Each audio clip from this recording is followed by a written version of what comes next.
नमस्ते, मेरा नाम राजा कनौजिया है और आप मेरे यूट्यूब चैनल M121 जीके देख रहे हैं। आप देख सकते हैं कि द हाई कोर्ट के वेबसाइट पर मैं हूं।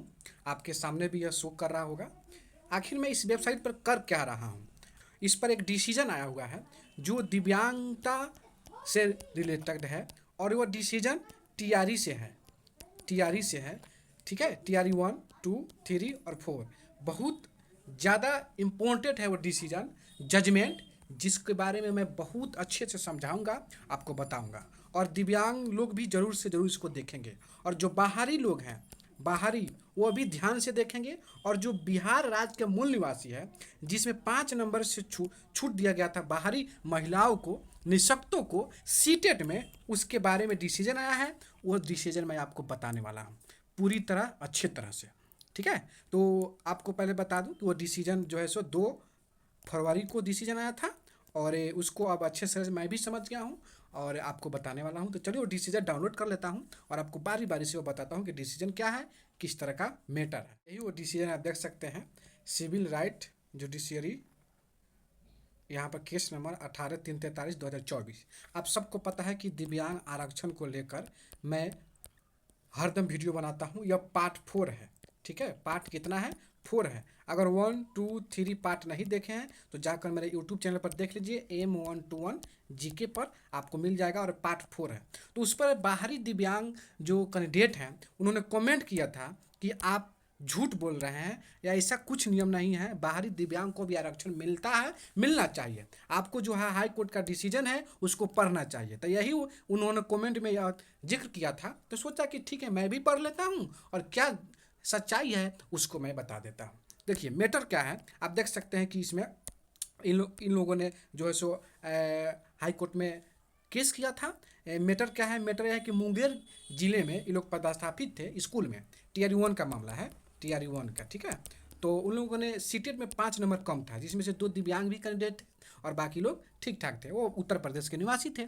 मुंगेर जिला ने DPO स्थापना ने, DO करारा ने उन लोग को बाहर का रास्ता दिखा दिया। ये लोग हाई कोर्ट गया। हाई कोर्ट में जो है सो आदेश आया है कि नहीं, आप लोगों को जो है, जो मुंगेर जिले में जो बाहर का रास्ता दिखाया गया था, उन्हें अब नौकरी में ले लेना है, ठीक है। वो तो बात हो गया, लेकिन इसमें बहुत अच्छी बात छुपा हुआ है जो सब कोई बात नहीं कर रहा है। मैं उस पर बात करने वाला हूँ। देखिए, यह तो आप पेटिशनर का बात देख लिए, ठीक है। यहाँ पर पेटिशनर है, ये सभी लोग पेटिशनर है। वर्सेस यहाँ पर Bihar state secretary education department, यहाँ पर chief secretary education department, secondary education government of Bihar new secretary, और यहाँ पर टोटल 7 आदमी को वर्सेस में लगाया गया है। उसके बाद आइए, यह जो है 6 फरवरी को वेबसाइट पर अपलोड हो गया था। अब आइए, इसमें यह बात बताया गया है कि बाहरी दिव्यांग को सीटेट में, जो सीटेट होती है, सीटेट सीटेट में आपको छूट नहीं दिया जाएगा। मुंगेर जिले के DO साहब का कहना है कि छूट नहीं दिया जाएगा। आप लोग को जो है सो 60% नंबर लाना अनिवार्य है, तो ही आप नौकरी में लगे, चाहे वो कुछ भी हो, आप जनरल हो या डिसेबल हैं, उससे कोई बहस नहीं है। सीटेट में आपको 60 नंबर चाहिए। तो ये लोग केस किया। हाई कोर्ट ने बोल दिया कि नहीं, आप जो बाहर का रास्ता दिखाए हैं वो गलत है, इनको बाहर फिर नौकरी पर रखना है। बहुत जल्दी लोग नौकरी पर अपना स्कूल ज्वाइन कर लेगा और पूर्ण वेतन भी देना है। हाई कोर्ट का ये डिसीजन है। यह मामला समझ गए? अब आइए, सबसे नीचे आइए, सबसे नीचे आइएगा तो 9 नंबर, हाँ 9 नंबर को यहाँ पर ध्यान से पढ़िएगा।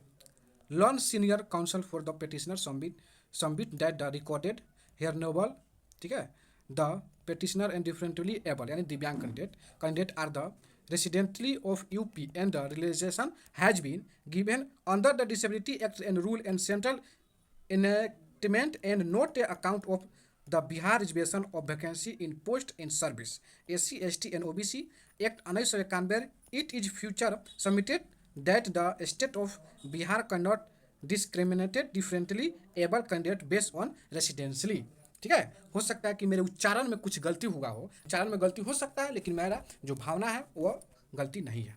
तो इसमें यह बोला गया है कि दिव्यांग कैंडिडेट को बिहार का जो नियम है, बिहार सरकार का 1991, उसके तहत यह बहाली नहीं किया गया है, ठीक है। तो यह सब तो वो लोग पेटिशनर लोग अपना बात रखा कि हाँ ऐसे ऐसा नियम है।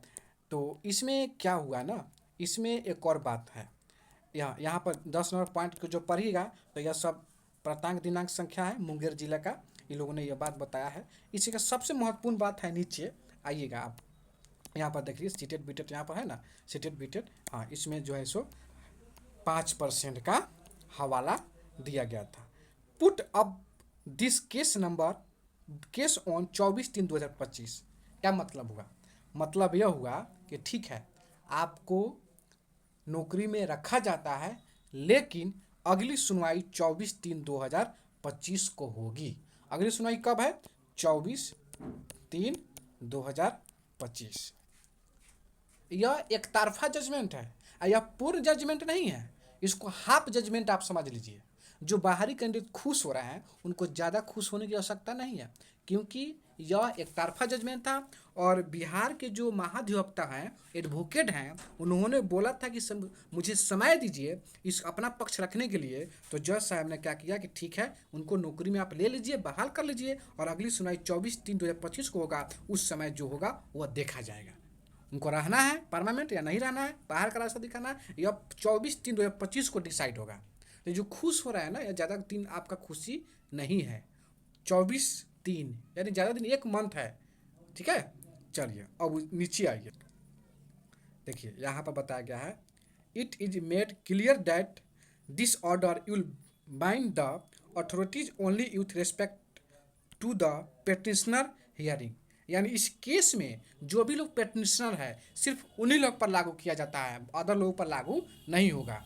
तो जो दिव्यांग कैंडिडेट है ना, वो लोग सोच रहे हैं कि मैं केस में भागी नहीं बनूंगा और मेरा डिग्री हो जाएगा, ऐसा नहीं है। देखिए यहाँ पेटिशनर जो केस करेगा उसी को अपना हक मिलेगा, अन्यथा नहीं मिलेगा। तो सभी दिव्यांग एकजुट हो जाइए और पेटिशनर बनिए, और जो केस का चल रहा है प्रक्रिया उसमें आइए, मिलिए। ठीक है, दूसरा वीडियो देखिएगा, पार्ट 1, पार्ट 2, पार्ट 3, तो आपको समझ में आ जाएगा।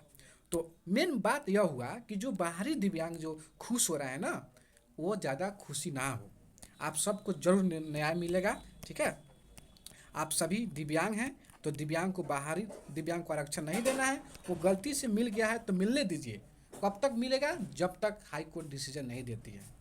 इसलिए हाई कोर्ट डिसीजन देगा तो रुक जाएगा, और जो भी उनके जजमेंट में आएगा वो बात आप सब भी जानिएगा, हम भी जानेंगे। तो दिव्यांग साथी आप इतना ही कीजिए कि आप सब संगठन बनाइए, अपना एकजुट हो जाइए, और इसको जो है सो मन से लड़िए। ठीक है, इस पर ध्यान मत दीजिए, इधर उधर के ध्यान मत दीजिए।